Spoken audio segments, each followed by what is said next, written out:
આવી જવાનું.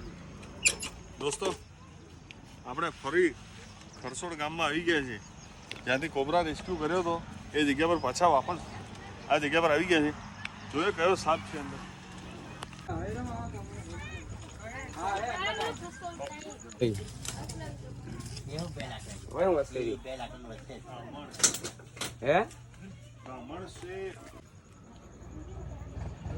દોસ્તો આ સાપ ધામણ છે અને જોઈ શકો છો આપણે આ લાકડામાં ઘૂસેલી છે.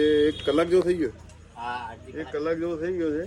આ લોકો ગભરાયેલા હતા કે કોબરા સાપ છે, અહીંયાથી એકવાર નાક પકડ્યો હતો મેં, એ રીતનું છે. એવું કેવું હતું જોઈ લઈએ. હવે આ સાપ તો બિનઝેરી છે, એને બહાર કાઢીએ હવે.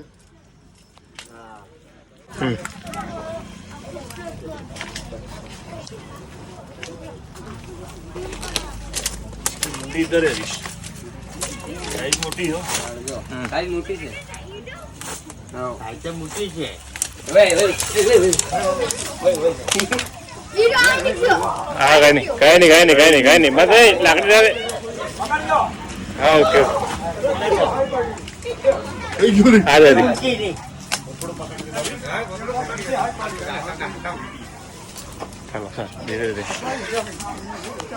દોસ્તો કઈ ઘૂસવું હા સાઈઝ મોટી છે, સાઈઝ મોટી છે.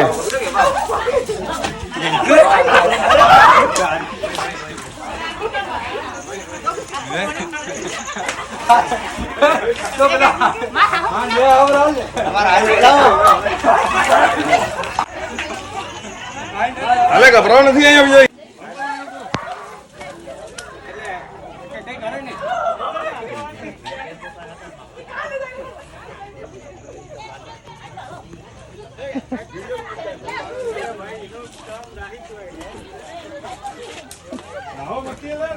દોસ્તો આ ધામણ સાપની લંબાઈ જોઈ લો. આ બધા ડરી ગયા છે સાપ જોઈને. આ સાપમાં ઝેર નથી, આ બિનઝેરી સાપ છે. પણ સાપ કોઈ બી હોય, બિનઝેરી હોય કે ઝેરી હોય, કાટે તો ખરો જ. આ રીતનો સાપ બી કાઢે તો આપણે સીધું સરકારી હોસ્પિટલમાં જવાનું. ટીટીનું અંગીસાન મુકાડવું જરૂરી છે, ભલે બિનઝેરી સાપ છે. અને ઝેરીનો સાપ કાઢે કોઈ બી કાઢે આપણે સીધું સરકારી હોસ્પિટલમાં જવાનું. કોઈ ઝાડ ફૂક તંત્ર મંત્રના ચક્કરમાં જવું નહીં, બરાબર? સીધું સરકારી હોસ્પિટલમાં જ જવાનું. કેમ કે આ સાપ બિનઝેરી છે. આવી રીતના આપણા ત્યાં ઘણા સાપ બિનઝેરી જ છે. સાપ આપણા ત્યાં નાક જે ફેણ માંડે છે ને એ સાપ ઝેરી છે. અને એક બીજો આવે છે કાળોતરો કરીને. આપણા દાહોદ જિલ્લામાં 2 સાપ જ નીકળે છે વધારે ભાગે, બરાબર? દોસ્તો આને પેક કરીને અનુકૂળ જગ્યામાં આપણે રિલીઝ કરીશું. દોસ્તો આ સાપની લંબાઈ જોઈ લો તમે. આ સાપ 8 ફૂટ લાંબો છે અને આ સાપને અલગ અલગ કલરમાં હોય છે. આ સાપ એને આપણે ઇંગ્લિશમાં રેડ સ્નેક કહીએ છીએ અને ગુજરાતીમાં ધામણ. અને એક બીજું નામ છે એનું ઘોડા પછાડ કે. એને ઘોડા પછાડ કેમ કે એટલે એના એટલી સ્પીડ કોઈ સાપમાં નથી. આ સ્પીડમાં ભાગવામાં બધા કરતા વધારે સ્પીડમાં ભાગે છે. અને બીજું કે એને આપણા ત્યાં ગામડાના આપણા આદિવાસી ભાઈઓ એને સીતોડો તરીકે ઓળખો તમે, બરોબર ને? બરોબર. આપણા ત્યાં બધા સીતોડો કહે છે એને, કે આ સીતોડું સાપ છે. જે આ ગાય ભેંસની નીચે નીકળી જાય તો ગાય ભેંસ મરી જાય એવું કોણ તમે? એવું કશું હોતું નથી. એવું આ બધી અંધશ્રદ્ધા છે. કોઈ સાપ ગાય ભેંસ નીચે નીકળે કે કશું થતું નથી. કોઈ સાપ ગાય ભેંસનું દૂધ બી નથી પીતો. કેમ કે એ આ સાપની જીભ હોય ને 2 બાજુથી ફાટેલી હોય એટલે દૂધને ખેંચી નથી શકતો અંદર. અને દૂધ એને હજમ નહીં થાય, કેલ્શિયમ હજમ નહીં કરી શકે. એને હડ્ડી નથી આવતી આ શરીરમાં એટલે કોઈ કેલ્શિયમ હજમ કરી શકતો.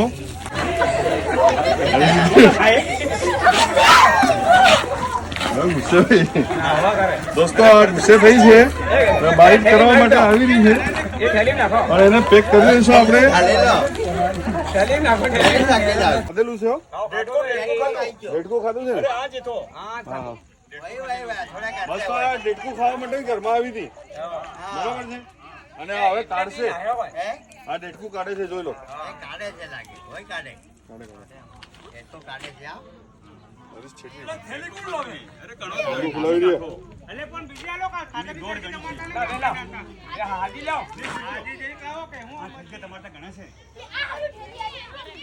ખાતરની થેલી લઈ આવો.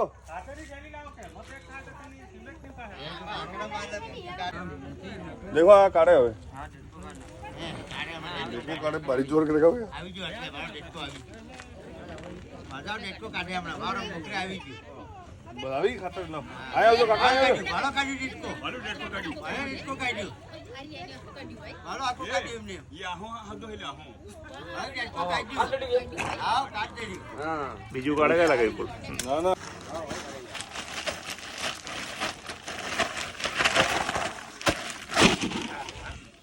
દોસ્તો આને પેક કરી લીધો છે એની અનુકૂળ જગ્યામાં આપણે રિલીઝ કરીશું